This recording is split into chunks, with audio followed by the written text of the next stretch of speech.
Latour começa o quarto capítulo quando os de dentro saem, mostrando os modos para despertar o interesse das demais pessoas pelos laboratórios, especificamente quando cientistas e engenheiros não possuem ainda uma base sólida que reforce a sua retórica. O exemplo dado é do Charles Lyell, do início do século XIX. Charles Lyell estava interessado em estudar a história da Terra, o que hoje entendemos por ser um geólogo. Na época nem mesmo existia geologia. A história da Terra era estudada dentro da teologia e dos estudos bíblicos, por exemplo. Então, não havia, conforme Latour, laboratórios e currículos sobre o estudo da história da Terra para que Lyell pudesse fazer seus estudos na perspectiva que ele queria. Lyell poderia entrar em apuros se os seus estudos mostrassem, por exemplo, uma idade para a Terra diferente daquilo que se ensinava nas igrejas. Que aliados ele teria? Ao contrário, ele poderia perder possíveis aliados. Isso o colocaria em um dilema. Dizer que a Terra era jovem e assim não perder público, ou envelhecer a Terra e ficar sem qualquer público, ficar falando sozinho, digamos assim. A tarefa de Lyell, nesse sentido, era atrair interesses da alta burguesia e dos funcionários de alto escalão do Estado e convencer alguma instituição de que aquilo que chamamos hoje em dia por geologia pudesse ter alguma importância para todos esses atores. Ou seja, deveria fazer uma tradução ou translação de interesses para que essa geologia fosse levada a sério como ferramenta na resolução de problemas do Estado. Poderia, por exemplo, demonstrar que a geologia ajuda a encontrar novos depósitos de carbono, traçar mapas dos territórios, ou seja, ele tentaria transformar a geologia num ponto de passagem obrigatório para o Estado, um conceito importante da teoria Torrede, ou seja, tornar a geologia indispensável para os interesses do Estado. A tecnociência, então, tem um dentro e um fora. Por exemplo, o cientista que está sempre no seu laboratório realizando experimentos, os movimentos dele estarão mais ali. Porém, nessa mesma pesquisa, pode haver um cientista líder, vamos dizer assim, que não vai ficar tanto tempo no laboratório, e sim viajando em busca de recursos para a pesquisa, participando de congressos, almoçando com outros cientistas, com políticos, enfim. O dentro ou interior a que Latour se refere é o primeiro caso, o cientista que fica mais no laboratório. O fora ou exterior da tecnociência corresponde aos movimentos do outro cientista que fica viajando, interagindo com muitos outros atores em busca de apoio e financiamento, atraindo interesses para conseguir recursos que aprimorem as pesquisas do laboratório. Em uma pesquisa etnográfica, por exemplo, quem deveríamos seguir? O cientista que fica mais no laboratório ou aquele que está trabalhando mais do lado de fora, com movimentos em busca de aliados, apoio, ou seja, atraindo interesses de outros atores para a pesquisa? Seguindo o cientista do laboratório, certamente seremos levados a caminhos um pouco diferentes dos caminhos descritos quando seguimos o cientista mais de fora, né? As imagens, as cenas vistas serão claramente diferentes. Latour afirma que, se separamos os dois aspectos, o interno e o externo, a viagem pela tecnociência fica impossível, já que uma coisa depende da outra. A tecnociência tem um lado de dentro porque também tem um lado de fora. O sucesso desses que estão dentro do laboratório também depende do sucesso daqueles cientistas que estão mais fora, em busca de aliados, de recursos. Estamos falando, evidentemente, de translação, tradução de interesses, porque, segundo Latour, quando o presidente, o ministro, o diretor de algum instituto, os colegas de profissão, enfim, quando esses atores concordam em apoiar o cientista que está em busca de recursos, é porque eles acreditam que estão ajudando os próprios objetivos ao ajudar os objetivos do laboratório. É um trabalho de convencimento, né? Claramente.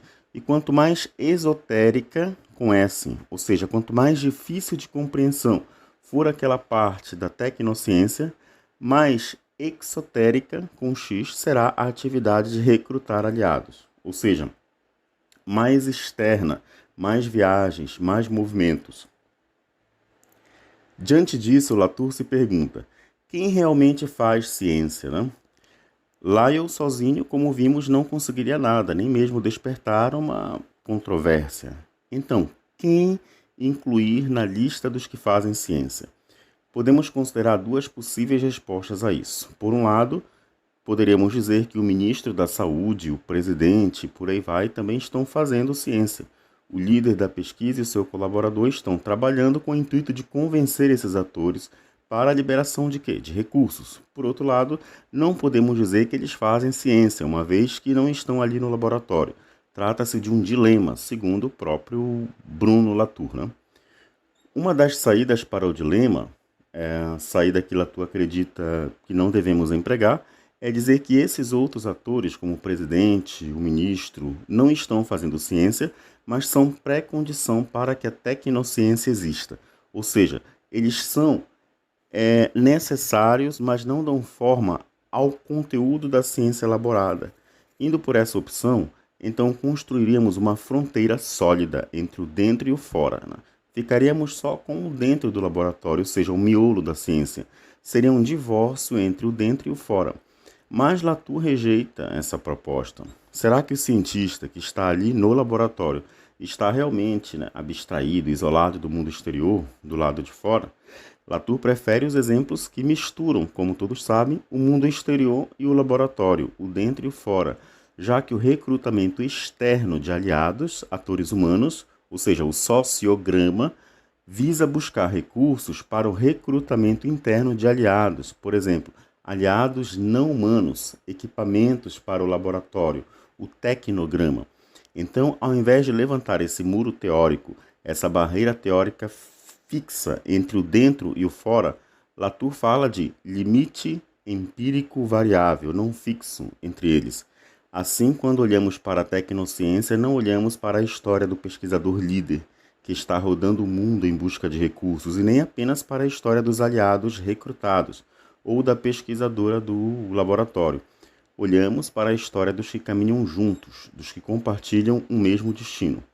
As pessoas que estão fazendo ciência não estão todas no laboratório. A atividade delas depende também da atividade dos que estão fazendo ciência em outros lugares, né? Ou seja, Latour considera que, na construção da tecnociência, devemos levar em conta todas as pessoas e elementos que recrutam e são recrutados, mesmo que isso à primeira vista pareça estranho. Latour mostra algumas estatísticas sobre cientistas e engenheiros, principalmente dos Estados Unidos. São dados um pouco antigos, né, referentes aos anos 1980, mas talvez ainda atuais. Por exemplo, no início dessa década existiam cerca de 3,3 milhões de pessoas autodeclaradas cientistas e engenheiras nos Estados Unidos, mas a maioria não estava realmente envolvida em alguma caixa preta, ou seja, não precisamente estava fazendo ciência. Se forem considerados apenas os cientistas e engenheiros que realmente estão envolvidos diretamente nessas investigações, então esse número cai drasticamente, né, afirma Latour. Seriam apenas 900 mil pessoas se considerássemos essas que estão na sua mesa de trabalho, como aquelas que fazem ciência, né? Mas, como Latour argumentou anteriormente, esses cientistas e engenheiros são apenas a ponta do iceberg, porque há muitos outros atores do lado de fora possibilitando esse trabalho do lado de dentro. Isso ajuda a explicar, talvez, que as pessoas chamadas oficialmente de cientistas, engenheiras, como Darwin, Lyell, James Watson, não são deuses que convenceram bilhões de pessoas sozinhas de suas teses, né? Há muitos outros atores trabalhando para conseguir aliados, e o trabalho não é apenas conseguir novos aliados, mas manter os aliados disciplinados para que se tornem um todo integrado, único. É preciso saber quem são esses outros e o que fazem. A quinta regra metodológica apresentada por Latour é mais ou menos assim.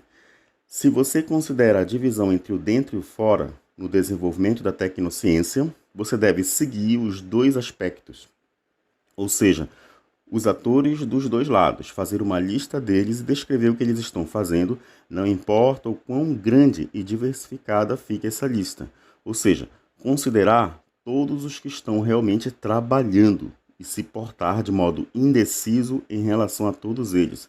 Ser agnóstico, digamos assim, em relação a todos eles. O agnosticismo generalizado é um dos princípios para o estudo das controvérsias, como vimos em outras aulas.